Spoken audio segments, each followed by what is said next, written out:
If you like the video, make sure to like, subscribe, and comment. For more videos like this. What's the creepiest thing that's ever happened to you or someone you know? Grew up near the Great Lakes. Went with a friend to the shore one night to take photos of the stars, but unfortunately it was cloudy. The lake was uncomfortably still. No waves at all, and the water looked like glass. The clouds were very even and smooth too, so if you looked out to the water, the reflection of the smooth clouds went all the way to the horizon. Very eerie, and looked like a dark endless abyss. We were out on a pier with only one access point to the shore. We were also in the middle of nowhere. There were no other cars remotely near ours, and around 2 a.m. we saw a figure walking towards us. We both got quiet and watched as this dark figure got closer and closer. As it approached, we could hear what sounded like its right foot dragging on the cement. Everything was silent except for the sound of the foot dragging with each step. The figure stopped about 10 feet in front of me. It seemed to stare at us for the longest 30 seconds of my life. It said nothing, we said nothing. It then turned and walked away into the darkness.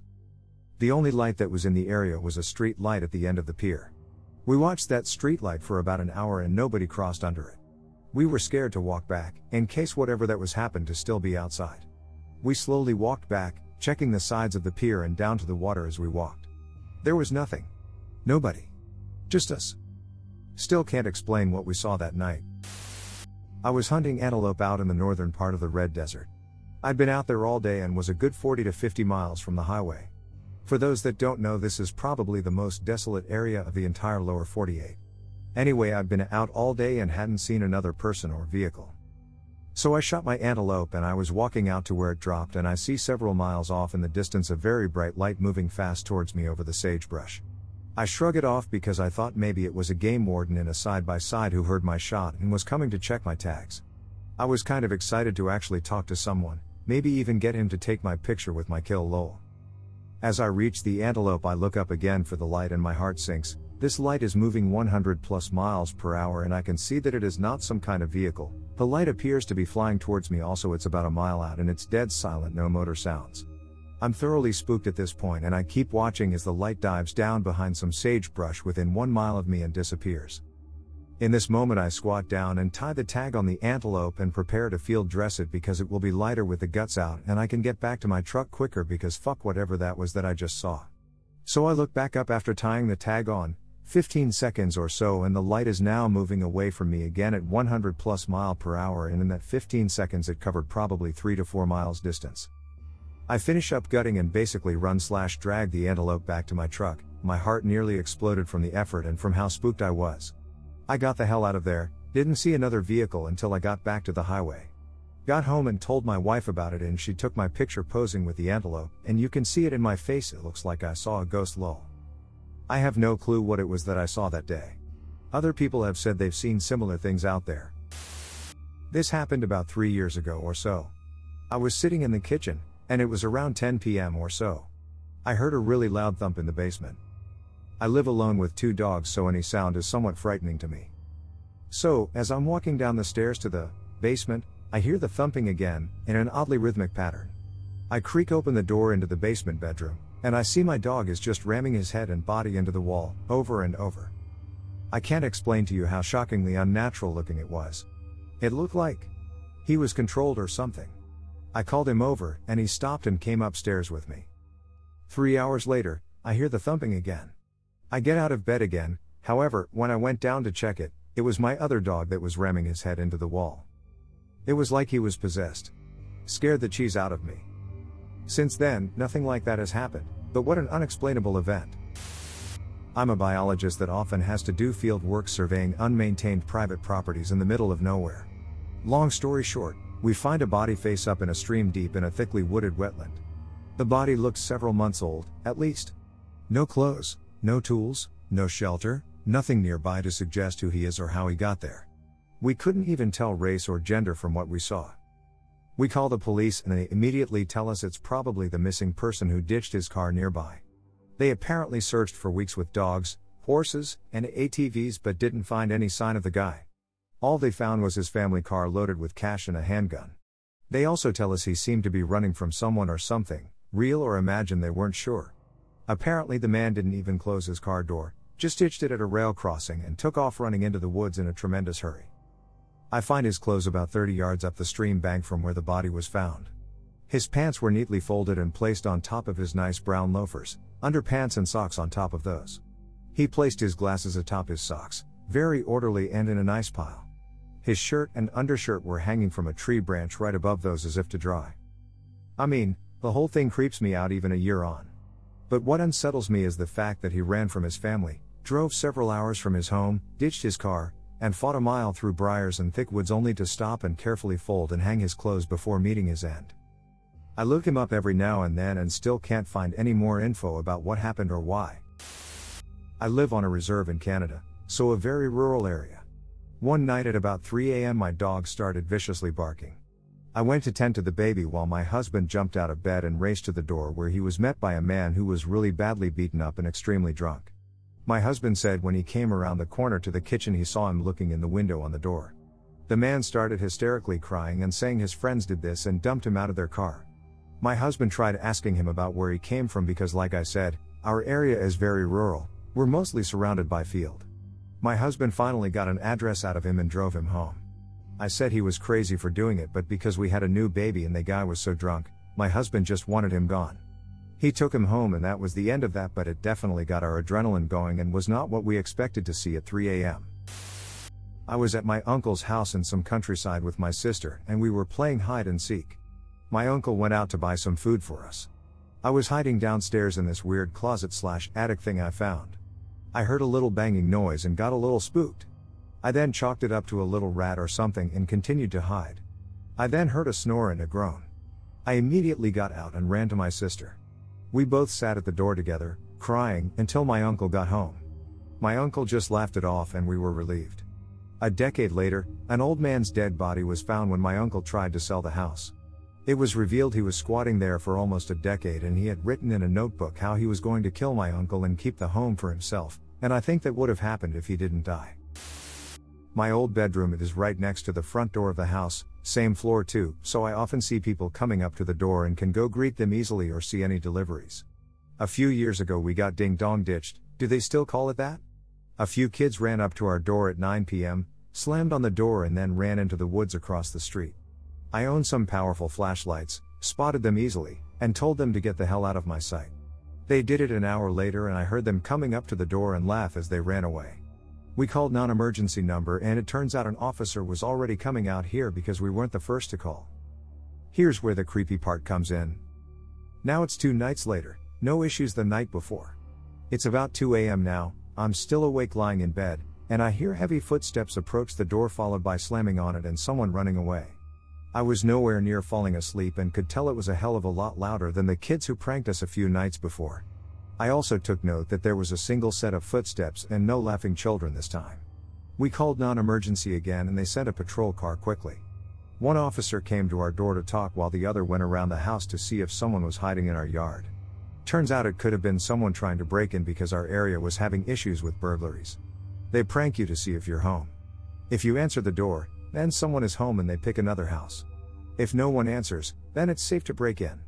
They said it was a possibility because it had happened twice in the neighborhood in the past few months. Those kids must have been caught and given a serious lesson about what was happening, otherwise, the police would have probably assumed it was them again. What was really creepy was thinking about how that person was just on the other side of the wall outside from where I was in my room. I had trouble falling asleep for a while after that. This is my first time telling this story to anyone other than family. It's been 20 years, so I guess now is as good a time as any. I had just gotten my driver's license and felt like showing off to my older sister and her cool friend. At the time we lived in a small town surrounded by wilderness and small logging or fishing villages for miles around. It was an afternoon in midsummer. We took off for a drive in a pretty much random direction, taking whatever turns caught our fancy. At some point, probably about a half hour into the drive, we take a right turn onto a wooded dirt road and suddenly it is full dark. Like one moment it is late afternoon summer sun, not even starting to tinge to orange, and then dark. We laugh a bit about horror movie beginnings and keep driving, but I'm getting more nervous as I have never driven after dark. We start noticing the road is getting narrower and narrower. And then there are branches of trees scraping against the sides of the car, and the ruts of the tire treads are deep enough that the car is starting to bottom out, and I am genuinely concerned about getting stuck, but am also too proud to say it. Finally, my sister's cool friend says what we're all thinking, and I pull the car to a stop. Remember how I just got my license? Well, now I'm faced with backing up all the way back where we had turned off. About 15 minutes drive. Nothing else to be done. I put the car in reverse and start slowly, very tentatively reversing back the way we came. About 5 minutes later, and my sister says, "What the fuck?" I stop the car and look in the direction she is looking, and there is an enormous 3-story house sitting right by the road that we somehow had not noticed on our way in. This house was clearly not lived in, as its yard was grown over to the point of being impassable, except that on the top floor, where I imagine the attic would be, is a dormer window with a single lit candle. As we are watching, the candle goes out. As a result of the treacherous and frenzied reverse driving that ensued, I am now a dynamite parallel parker. I was midway through a 12-hour road trip alone, driving all my college apartment stuff back to my parents' house. Car was totally overpacked with boxes, a bike, keyboard, and the like. I'm very low on gas, so I pull over to a gas station in the middle of nowhere town, Georgia. Sun is dipping low, and the gas station is empty, just off the side of the main road intersecting the highway. Few cars meander past on that road, but it's a quiet town. As I'm pumping gas, a scraggly thin guy walks up and starts mumbling about asking for the time. I tell him the time and make small talk, but not a word this man said was intelligible. All the while, he's circling the car and commenting on my stuff, but, again, I can't really understand his words too clearly. I make an excuse to duck into the convenience store, which I needed to do anyways. My bike was rattling loose and I wanted a bungee cable to affix it more securely.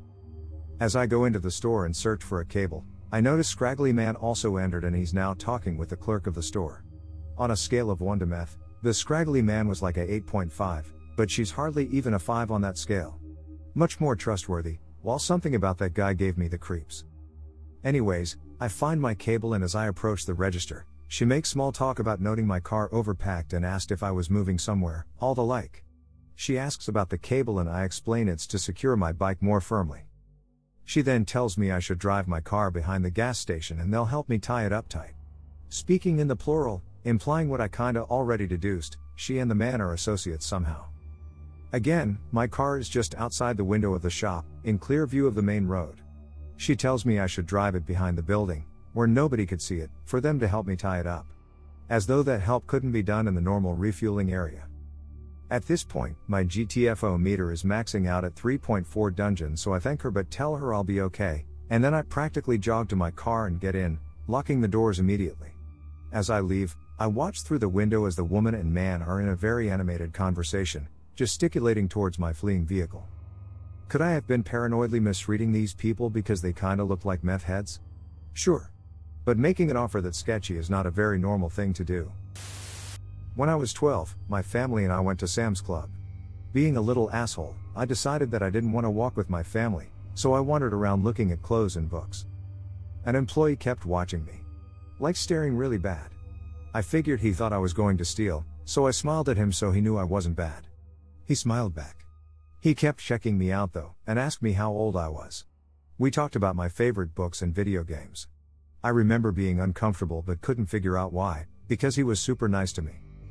I remember wondering if he was flirting with me, but reasoned that he couldn't be, because I'm a boy. Really weird conclusion to come to, but I was 12.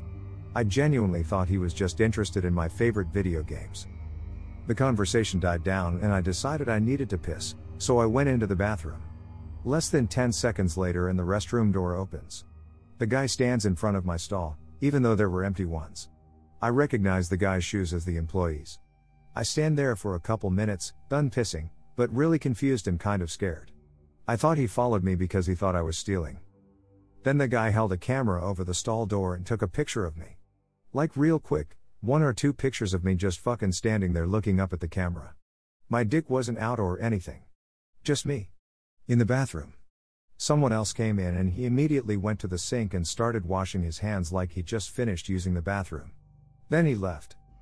It was really creepy. I didn't tell my mom anything except that the Sam's Club guy thinks I'm stealing. And she left. I realized way later that he was a pedophile. Back in the early 90s my sister took my nephew to a playground to play. When they were leaving, she noticed a man approaching her. He was well dressed in a suit, and seemed to be driving a beat-up pickup truck. He asked her if she could drive him to the gas station a few blocks up so he could call a tow truck, as his truck had broken down. She told him no, that would make her uncomfortable, but she would gladly stop at the gas station and call the tow truck for him. He started to insist it was only a couple blocks and he was already very late for work. Now feeling very uncomfortable, she said no again. He then got mad, really mad, and yelled at her, "I only wanted you to take me home." She noped right out of there. Jumped in the car, backed up quickly, and rolled the window down just enough to say, "Don't worry, I'll call a police officer to help at the gas station," and sped off.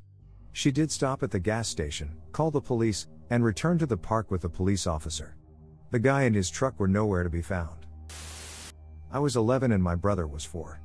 It was late at night and we were alone. My mother and stepfather were out, along with my little sister. Since we were not his children, we rarely got to go out with them. I was watching TV and my brother had fallen asleep next to me on the couch. From the couch you could see a large window with sheer curtains. Outside of that window was a parking area. I realized there was a man at the window. He just stood there looking in. This was before cell phones, so I couldn't call my mom. I tried calling my aunt, but she lived in another town and I think she thought I was imagining things. I tried calling the police and they said they'd send someone, but they didn't seem to be taking me seriously either. The man started to try to get the window open. I was paralyzed with fear. At some point I realized I was shaking and this snapped me out of my panic. I tried to shake my brother awake, telling him there was someone trying to break in, but he was so deeply asleep that I could not rouse him. By this time I was near tears and shaking so badly. I couldn't leave my brother there and the man was still trying to get in. As I'm trying to lift/drag him, I hear the front door coming open. It was my family returning. It turns out that they had walked right by the man. He was leaning against a car. He greeted them and asked if they had a lighter for his cigarette. My mom later remarked on how friendly he seemed. I definitely feel like someone was watching out for me and my brother that day. Minutes later and the man would have likely been in the house. My younger sister has a history of being more sensitive to the paranormal, if you believe in that sort of thing. She has a few stories, but the most dramatic one is as follows. My sister used to have a very typical girly room, pink walls, white dresser, little shelves with hearts on them covered in trinkets. One trinket in particular was a small music box that had a spring-loaded ballerina inside. Like any other music box, it had a small latch on the front and a device to wind the box on the bottom. In order to make any sound, the box needed to be wound up and opened, of course. My sister hadn't touched this music box in years, and when she did, she would let it play until the music stopped before putting it away. The music wasn't very loud, as this is a small music box and most people can imagine the volume level. In theory, this box couldn't just pop open despite the spring-loaded ballerina inside, thanks to that little latch on the outside holding the box tightly closed, and even if it did open, the box would need to be wound before it would play. One night around 3 a.m. my entire family is woken by my sister screaming at the top of her lungs. My room was down the hall from her and I remember hearing her screaming, and I could also hear the music playing, which is odd because that music box isn't loud enough for me to hear it from my room. I got out of bed and joined the rest of my family, who was grouped together in my sister's room, all of them staring at something on the floor. As I enter the room and looked past my family members, I see it. The music box was in the dead center of my sister's room, open and playing loudly, louder than normal, like as if it has been wound to its full tension and it was blaring its little heart out. This music box hasn't moved in years. As stated earlier in the story, it had sat in the same spot for so long that there was a dust outline from where it had been sitting on the shelf. The shelf had multiple levels and the box was on the lowest shelf to the floor, about 6 inches from the floor. This box somehow managed to get off the shelf without disturbing the dust outline. It then traveled to the center of my sister's room, a good 4 feet from the shelf. The latch opened and the spring wound plenty enough to play music. My family stood around for a few minutes baffled. My sister said she woke up when she heard music in her room. She recognized the song and knew her music box was playing. At that point she screamed for my parents.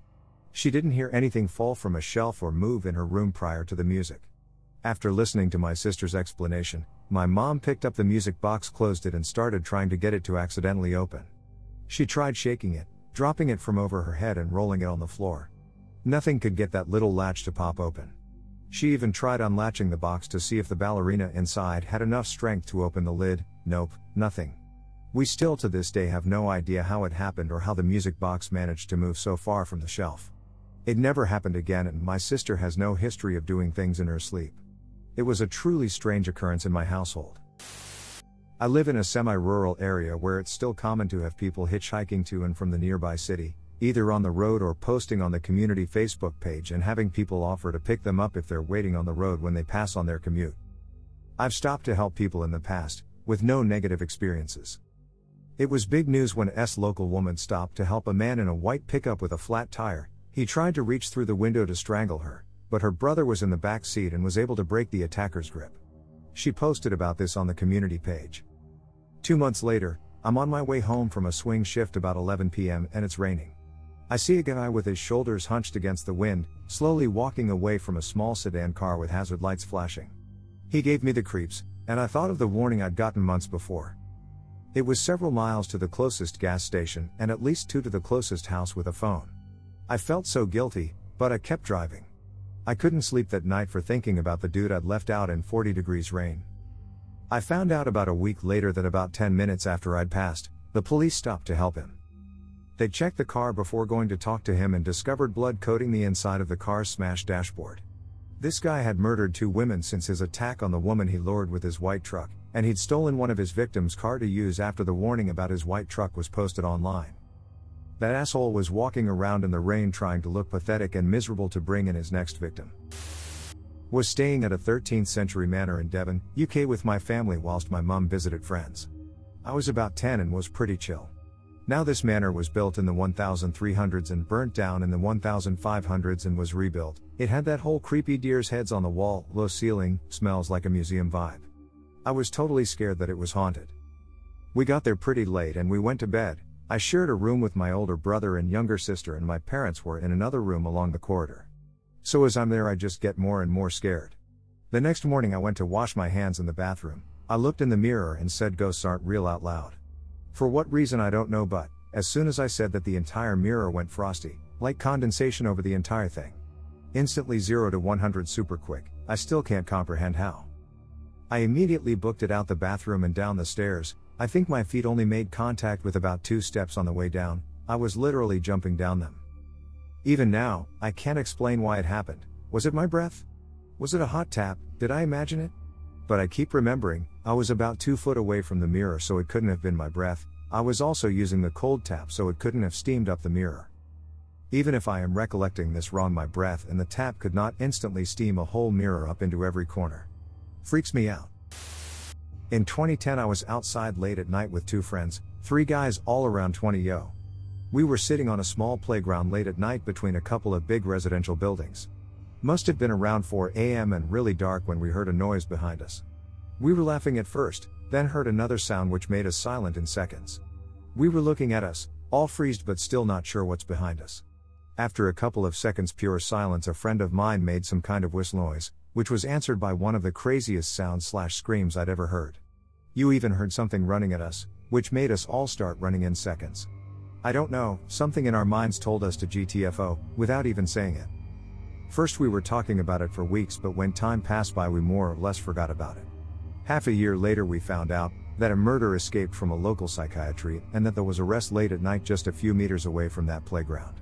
He was living in the forest behind the places, hid there and was looking for new victims. 10 years passed by and I still shit my pants just thinking about it.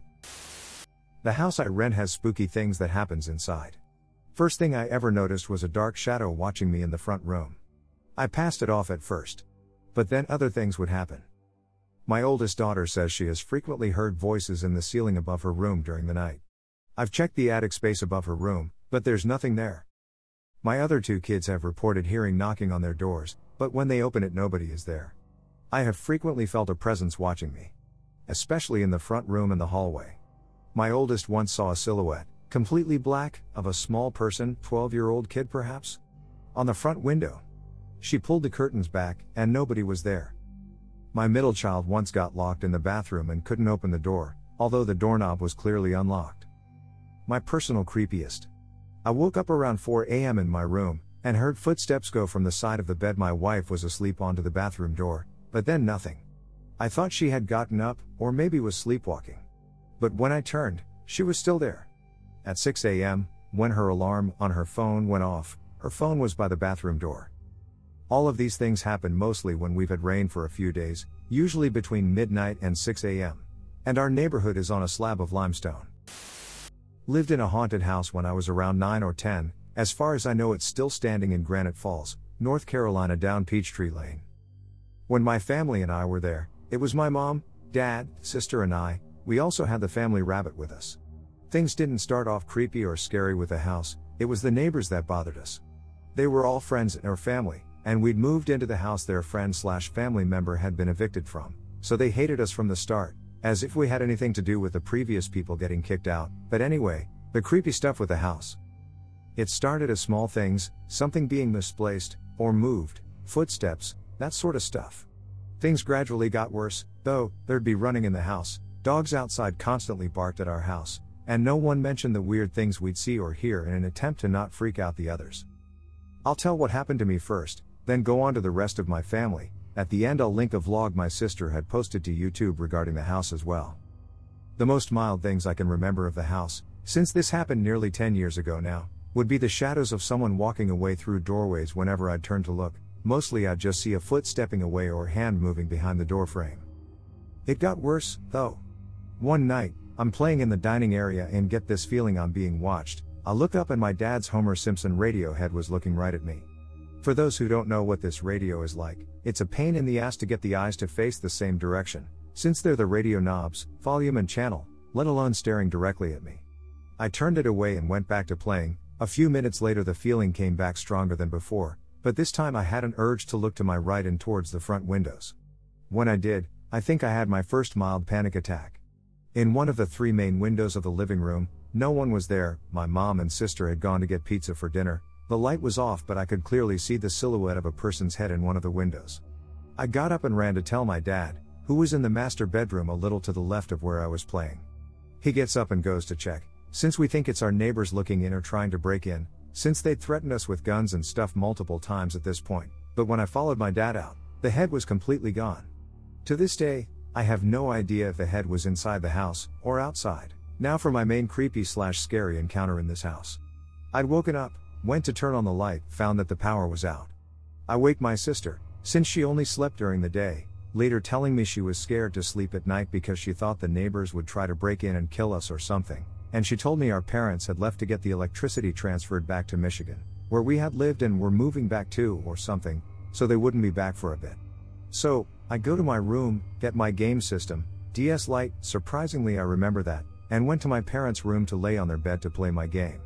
Some time goes by, and I can recall this part very vividly. I was laying on the bed, playing Cartoon Network Racing, when I get this sudden urge to pause my game and look up and out the doorway into the dining/kitchen area.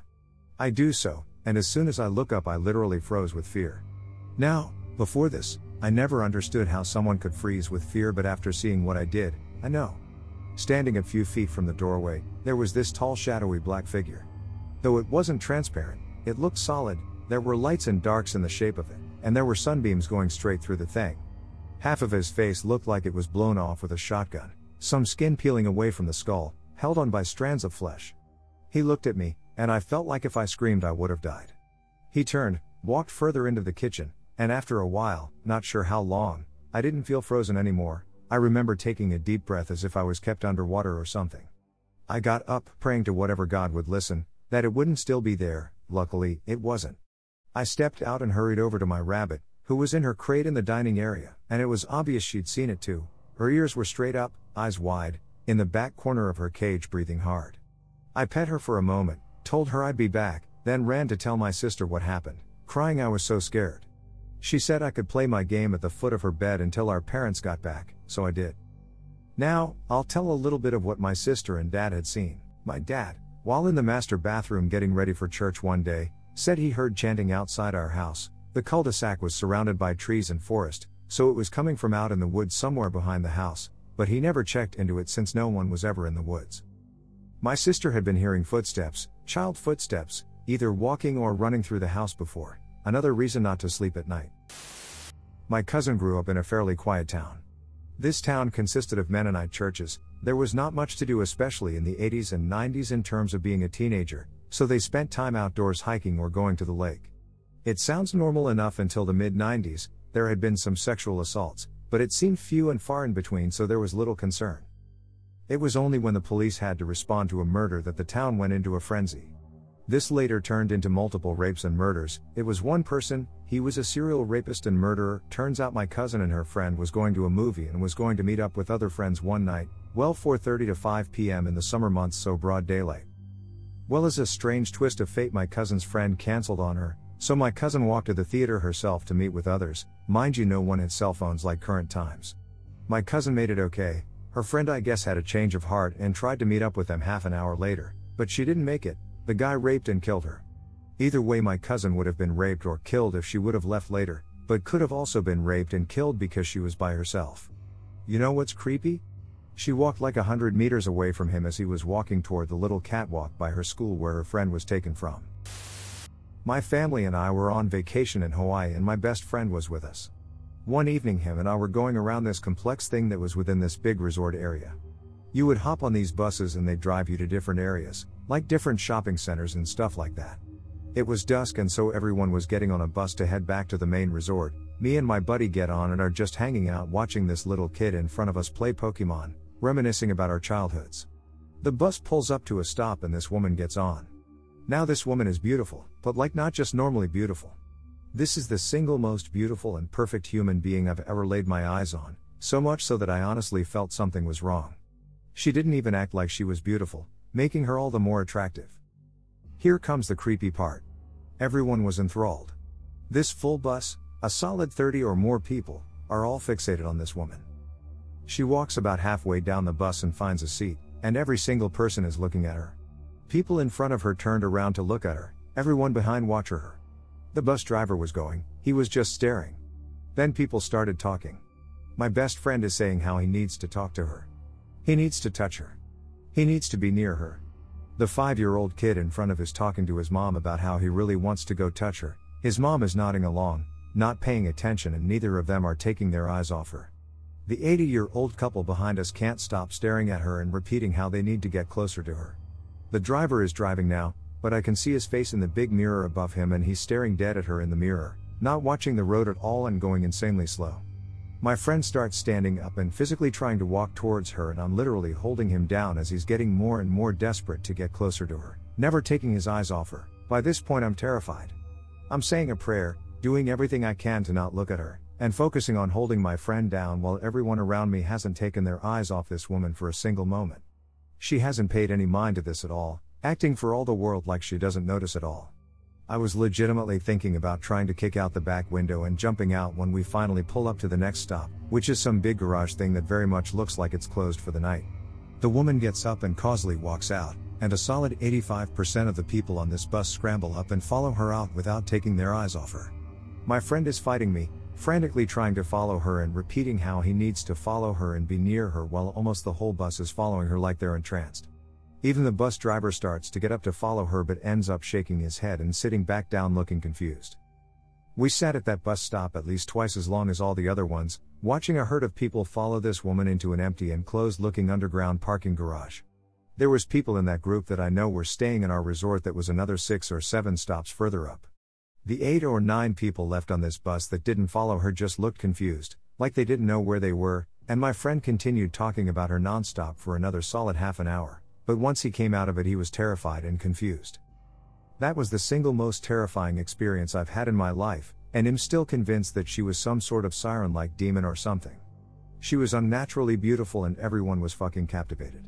I have no idea what happened to that 24 people or so that followed her, and frankly I don't want to know. All I know is that there was nothing normal about that shit. Went into the woods behind my backyard and neighbor's yard, I think because there's a play park behind the woods. Anyway, my friend and I see something on a branch and we go approach it and it's a little parachute toy, like the paper ones you get in coin machines, and they usually have tiny plastic soldiers tied on the string. However, this parachute had a frog. And it was alive. My neighbors didn't have kids, and my friend was decently old enough to the point where my friend wouldn't do that either. The weird thing is that it must have been flown not too long ago because the frog was still alive, and it was tied intentionally. Very, very odd. Another story. I was playing outside in my driveway with a basketball and eventually I threw it around my house, so I went to go get it, and on my way back a lady from across the street, a small village for disabled or old people live there, She starts walking in my driveway and she sees me and just says, "Oh, I'm just looking at what type of tree this is. Thank you," and she turns around back across the street. I did in fact have a tree in my driveway, but it was common where I live and big enough so you can see it far away. I wonder what she would have done if I didn't go back to the driveway, and if she really was just interested in my tree. This literally happened 2 days ago, so it's still very fresh. I woke up in the later afternoon and noticed a piece of paper under my door. It was a note from my upstairs neighbor and said, "We need to talk, come upstairs, M." Now a little background on M. He's my upstairs neighbor and is in his mid-60s, I see him only in passing and he's incredibly friendly. He also lives alone. I went upstairs to knock on M's door and he answered and invited me in, so I went in thinking he wanted it to be a private sort of shaming, "Hey, do you mind keeping it down at 1 a.m. sort of thing?" Instead he starts thanking me for taking my advice. I was confused, so I had him repeat why, and he kept saying, "I went and saw the psychiatrist you told me to go see." Still completely confused, I eventually found out that he thinks I told him to see a psychiatrist. At this point in the conversation he's asked me politely to have a seat, but I declined and notice now he's standing about 4 feet away with a giant smile on his face, literally smiling the entire time. I try to change the conversation and say something like I had wanted to go see a psychiatrist soon also, then he looks pleased and informs that he suffers from schizophrenia.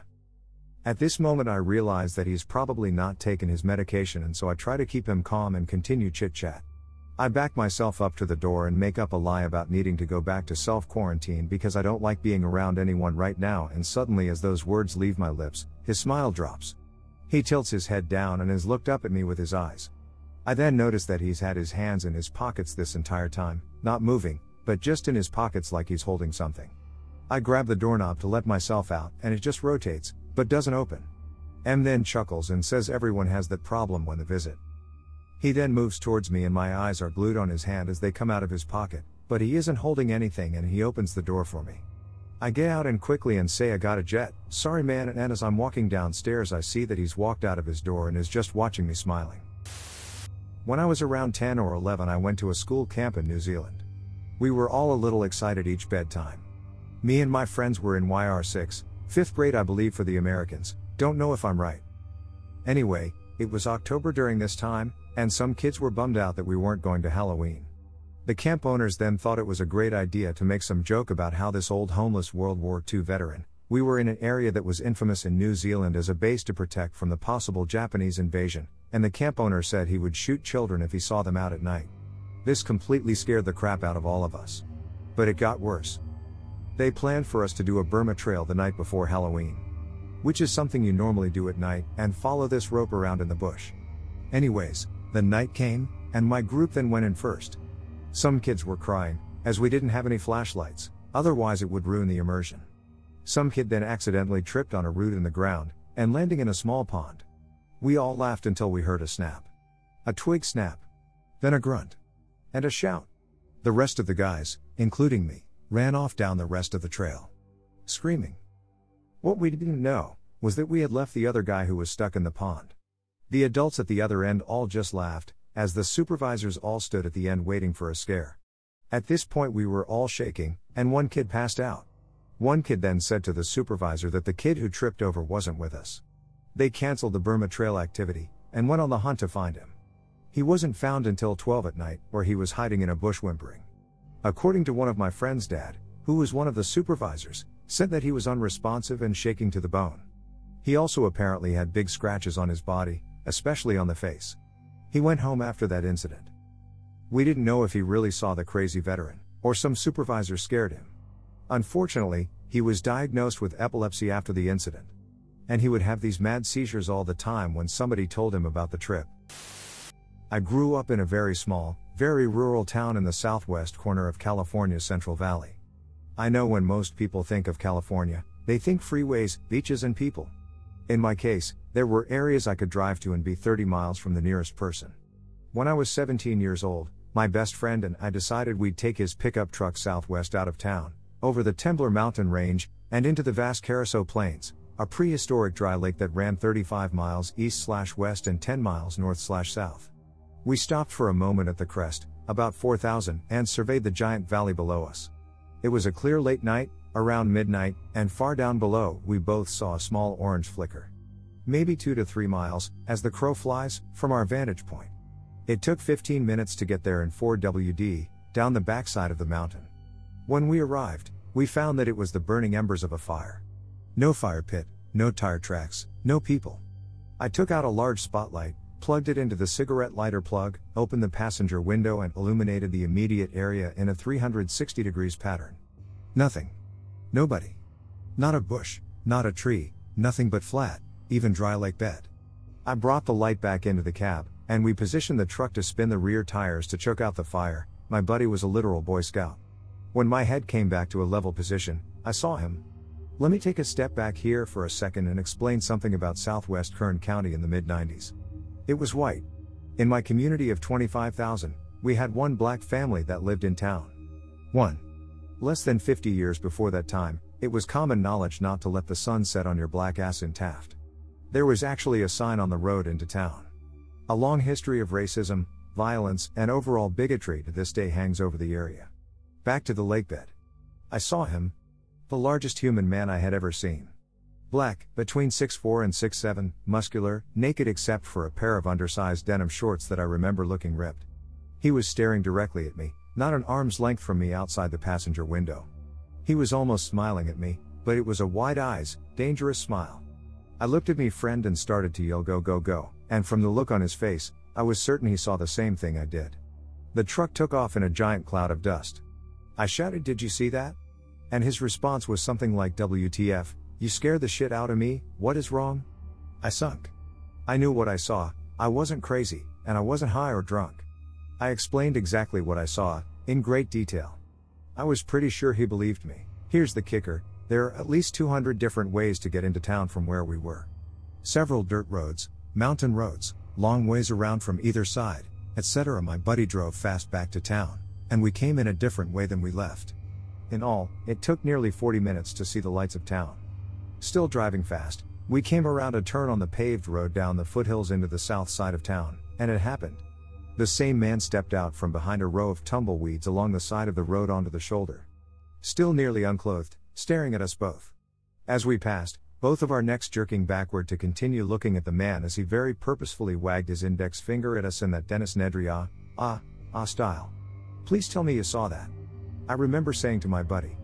I could tell by his eyes that he did, and he nodded, asking if that was the same guy. "No dude, that's a totally different giant half-naked black guy." To this day, this is the only real unexplainable thing that has ever happened to me. There was no way he could have known which way we would have taken back into town, and even if it was a good guess, there was no way he could have beaten us there.